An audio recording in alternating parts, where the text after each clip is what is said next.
बिस्मिल्लाहिर्रहमानिर्रहीम। अस्सलाम वालेकुम। कैसे हो बच्चों? उम्मीद करती हूँ खैरियत से होगे। ये आपके पास एक्सरसाइज 4C है जिसमें हमें फैक्टराइज करना है एक्सप्रेशंस को कम्प्लीटली। और यहाँ पर जो मज़े की बात है वो ये है कि एक फार्मूला अगर आपने याद कर लिया तो आप इस तरह के क्वेश्चंस को बड़ी आसानी के साथ सॉल्व कर सकते हैं। तो पहले हम वो फार्मूला या अलजेब्रिक आइडेंटिटी सीख लेते हैं और उसके बाद इन क्वेश्चंस की तरफ बढ़ेंगे। लेकिन उससे पहले बच्चों मैं आपको ये बता दूं कि जब भी आपसे ये कहा जाता है कि आपने फैक्टराइज करना है तो इसका मतलब क्या होता है कि आपने जो ये एक्सप्रेशन दी हुई है इसके फैक्टर्स निकालने हैं। फैक्टर्स का मतलब क्या होता है?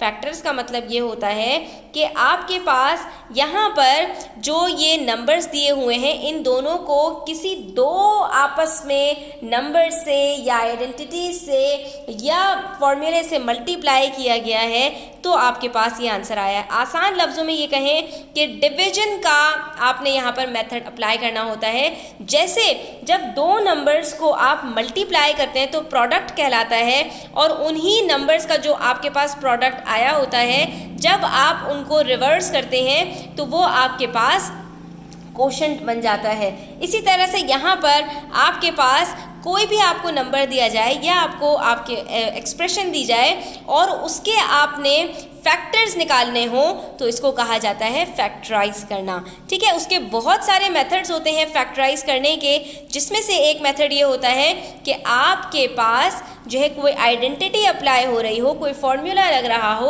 और जिसकी मदद से आप अपने क्वेश्चंस को आसानी से सॉल्व कर सकें। तो बच्चों इसमें होता क्या है कि अगर आपके पास कोई भी एक्सप्रेशन इस तरह दी हुई है कि आपके पास जो पहली टर्म है वो भी कोई परफेक्ट स्क्वायर है और जो लास्ट टर्म है वो भी कोई परफेक्ट स्क्वायर है, इस तरह से कि अगर उन दोनों को आप रूट निकालें और आपस में मल्टीप्लाई करके 2 से मल्टीप्लाई करें तो आपके पास मिडिल टर्म बन रही है। तो इसका मतलब क्या है कि आप उसको इस फॉर्मूले में बंद कर सकते हैं, दैट इज a+b² स्क्वायर। क्योंकि यही बराबर होती है इसके, यानी a+b multiply by a+b answer आता है a² + 2ab+b²। यानी अगर मैं इस एक्सप्रेशन को फैक्टराइज करूं तो मेरे पास ये स्क्वायर बन जाता है a+b² को। ठीक है, इसका मतलब क्या हुआ कि ये एक ब्रैकेट है, इसको मैं इसी से मल्टीप्लाई कर दूं तो मेरे पास ये आंसर आता है। तो ये क्या कहलाएगा? ये दो चीज़ों का प्रोडक्ट कहलाता है। ठीक है, दो चीज़ों को मल्टीप्लाई करूं तो ये आंसर आता है और इसी को आपस में मैं जो है फैक्टराइज कर दूं तो मेरे पास ये फैक्टर्स बन जाते हैं। ठीक है, अब इसकी एग्जाम्पल्स देखते हैं हम ज़रा। तो अब ज़रा गौर से देखिए, यहाँ पर हमारे पास पार्ट ए में a² है जो कि किसका परफेक्ट स्क्वायर है? a का। a मल्टीप्लाई बाय a² होता है। 49 परफेक्ट स्क्वायर है 7 का। तो इसका मतलब क्या हुआ? 7 को a से मल्टीप्लाई करूँ 7a आया, उसको 2 से मल्टीप्लाई करूँ 14a। तो इसका मतलब है कि ये हमारे पास परफेक्ट आइडेंटिटी को फॉलो कर रहा है। इसी तरह से यहाँ पर 4b² है, 4 स्क्वायर है 2 का, b² b का, 1 स्क्वायर है 1 का। इन दोनों को मल्टीप्लाई करूँगी आंसर मेरे पास आंसर आ जाएगा 2 से मल्टीप्लाई करके 4b। तो ये भी हमारे पास आइडेंटिटी लग रही है। इसी तरह से c² c का स्क्वायर है, d² d का स्क्वायर है। तो इन दोनों का रूट लिया, उसको 2 से मल्टीप्लाई किया, आंसर आया 2cd। तो यहाँ पर भी ये इसको जो है वो कंडीशन को सेटिस्फाई कर रही है। इसी तरह 4h² है और ये 25k² है। ये दोनों परफेक्ट स्क्वायर्स हैं और इन दोनों को जब हम रूट निकाल के 2 से मल्टीप्लाई करेंगे तो 20h ही आंसर आ रहा है। ठीक है, तो ये देखिए 2 स्टेप्स में ये सॉल्व हो जाएगा आपके पास। आपने क्या किया? इसको स्प्लिट किया और इस फॉर्मूले की सूरत में लेके आ गए a² + 2ab+b²। जहाँ पर हमने कहा कि हमने ये फॉर्मूला अप्लाई किया है और हमारे पास इसमें जो a है वो a ही है, लेकिन जो b है वो हमारे पास क्या है? 7 है। इस फॉर्मूले में आप देख सकते हैं b की जगह पर, इस पूरे फॉर्मूले के अंदर कोई चेंज नहीं है, सिर्फ b की जगह पर हमने 7 लिख दिया। तो जब हमारे पास a की भी वैल्यू है, b की भी वैल्यू है, तो हमने कहा कि हम यहाँ पर आइडेंटिटी अप्लाई करते हैं और ये जिसके बराबर है उसके बराबर हम इसको कर देते हैं। तो हमारे पास आंसर क्या आ जाएगा? a+7² इसी तरह से पार्ट बी सी डी भी हमारे पास सॉल्व हो जाएंगे। बस आपने यहाँ पर दो बातों का ध्यान रखना है स्टूडेंट्स। एक तो ये कि आपने टर्म ए और टर्म सी का स्क्वायर रूट निकालना है, ठीक है।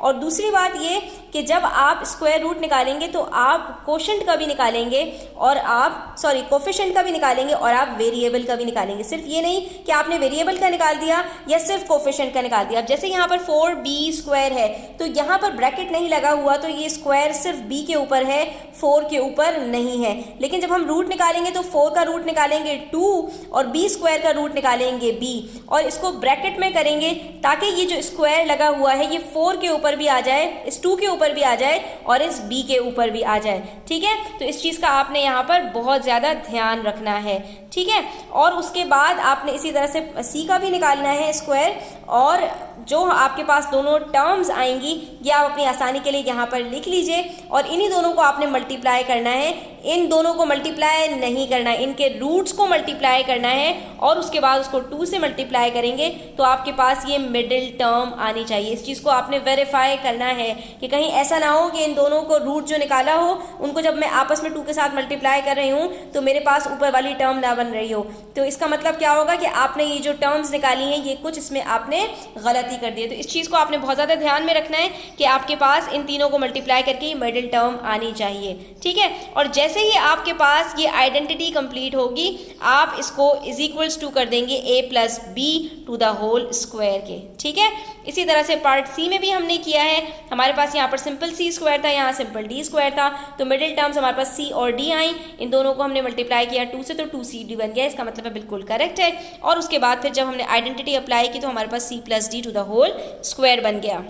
नेक्स्ट हमारे पास पार्ट डी है। इसके अंदर हमारे पास आप देख सकते हैं कि 4h स्क्वायर है, वेरिएबल का भी स्क्वायर है और उसके बाद हमारे पास उसका कोफिशिएंट है उसका भी स्क्वायर हमें निकालना पड़ेगा। तो ये बन जाएगा 2h to the whole square. Bracket लगाना ना भूलिएगा, अगर आपने 2h स्क्वायर लिख दिया तो ये गलत हो जाएगा। इसका मतलब सिर्फ ये होगा कि सिर्फ h के ऊपर स्क्वायर है, जैसे यहाँ पर 4h स्क्वायर के अंदर h के ऊपर स्क्वायर है, 4 के ऊपर स्क्वायर नहीं है। ब्रैकेट इसीलिए लगाया जाता है ताकि अंदर वाली जितनी टर्म्स हो उस सब के ऊपर आपके पास स्क्वायर आ जाए, ठीक है।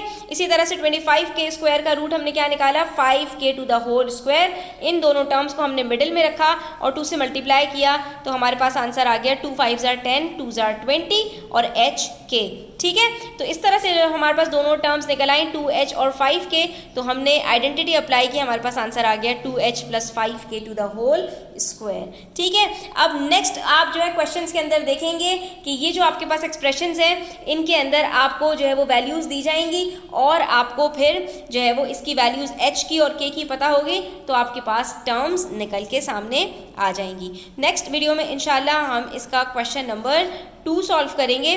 तो वीडियो एंड तक देखने का शुक्रिया। चैनल सब्सक्राइब करते जाइएगा और बेल आइकन प्रेस कर दीजिएगा ताकि मज़ीद वीडियोस आप तक पहुंच सकें। अल्लाह हाफ़िज़।